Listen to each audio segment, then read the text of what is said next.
আমার সব নাটকীয়। ওইটা ছিল 1996 সালে। হঠাৎ করে এটা রটে গেছে চারদিকে যে নাসরিন জাহান পুরস্কার পাচ্ছে। তো আমাকে একজন বললে যে আপনি আসেন একাডেমিতে, নিজে একটু ঘোষণা শুনবেন, যা হয় আর কি। তা গেলাম আর কি, ঠিক আছে গেলাম আমি। আর আমি অবাক হয়ে গেলাম, আমার এই বয়সে দিয়ে দিবে পুরস্কার। তারপরে দেখি তখন মহাপরিচালক এলেন, এসে বললেন অনিবার্য কারণবশত এই বছর কেউ পুরস্কার পাচ্ছে না বলে চলে গেলেন। তো সব হতভম্ব হয়ে গেলাম। এই ঘটনা কি, আমি আবার অবাক হচ্ছিলাম যে আমাকে যদি নাই দেওয়ার হয় আর কারোর নাম কি ছিল না। আমি শুনলাম ছিল না, জুরি বোর্ডের সবাই আমার নামই বলেছিল। এবং দুপুরে মিটিংয়ে ঠিক হয়েছে বয়স কম, আর তখন মাত্র সমগ্র বাংলা সাহিত্যে পুরস্কার চালু হয়েছে, টাকার অঙ্কটাও বেড়েছে।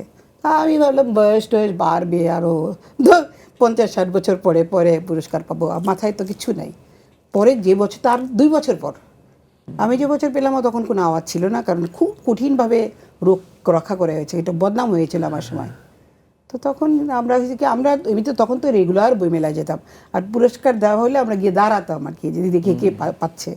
তো আমি গিয়ে দাঁড়ালাম, মাস্টারও আমাকে উঠিয়ে নিবে, সেগুন বাগিচা এখানে অফিস, আমাকে উঠিয়ে নিবে, দাঁড়ালাম, আইসক্রিম খাচ্ছিলাম, দেখি ঘোষণা করছে পুরস্কার পেয়েছে আসছে, এই আর ফিলিপসের মতোই সব তোমরা আজকে সব নিয়েই নিয়েছো। তো ওই আর কি, আইসক্রিম আমাকে অনেকেই বলছে যে আমি দেখছি আপা আপনার হাত থেকে আইসক্রিম পড়ে গেছিল।